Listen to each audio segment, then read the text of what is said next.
Welcome to the LifeHack Show. Thank you so much for joining us today.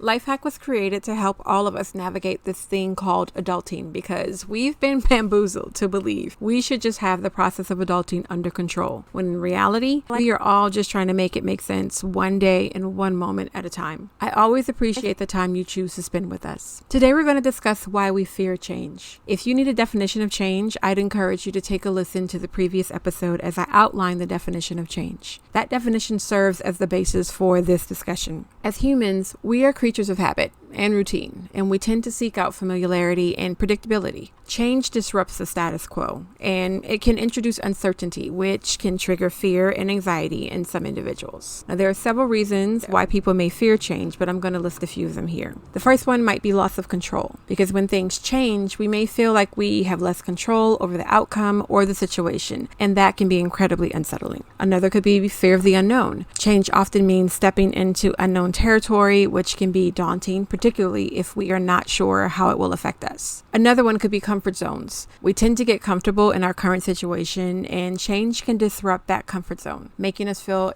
very vulnerable and very uneasy. It could be fear of failure. Change often involves taking risks and trying new things, which can be scary if we are afraid of failure or making mistakes. Finally, it could be from past experiences. Negative experiences with change in the past can create a fear of change in the present, as we may anticipate similar negative outcomes. Now, it's important to note that not everyone fears change equally, and some individuals may even embrace it. Ultimately, how we react to change depends on our individual temperament, our life experiences, and our mindset. So how do we overcome the fear of change? That can be challenging, but it is possible, and it'll take some effort and some practice. But here are some strategies that can help you. You want to recognize and acknowledge your fear. It's important to acknowledge that you are experiencing the fear of change and understand the reasons behind it. Recognizing your fear can help you take steps to address it. If you don't recognize it, it's hard to address something that you're not actually taking into account. You want to reframe your mindset. Try to view change as an opportunity for growth and for learning, rather than a threat to your comfort zone. Embrace the idea that change can bring new experiences and possibilities. Start small. Make small changes in your life and gradually increase the level of change. This will help you build your confidence and your resilience in dealing with those changes. Focus on the positives. Instead of dwelling on the potential negative outcomes of change, focus on the positive aspects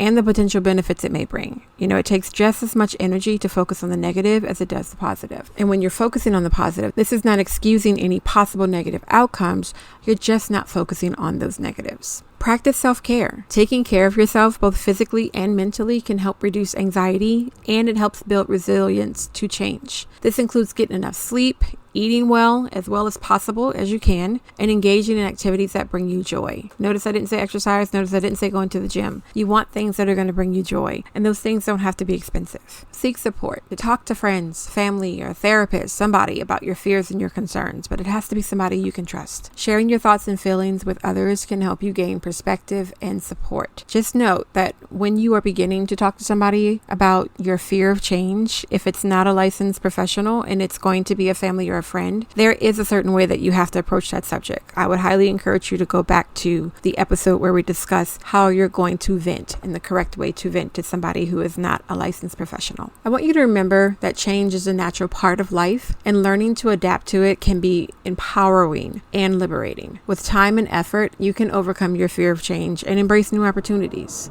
Those opportunities can bring you growth and fulfillment. You just have to be willing and open to experience them. If you need help in this area, I'd encourage you to look a few places. Of course, I'm going to recommend therapy and/or counseling. We also have an academy that takes a deeper dive into topics such as these. I would encourage you to check that out using the link in the show notes. It's the same price as a fancy coffee, and it can drastically improve your success and goal achievement and your ability to tolerate change. I hope this helps. I love you, and I will talk to you later. Bye-bye.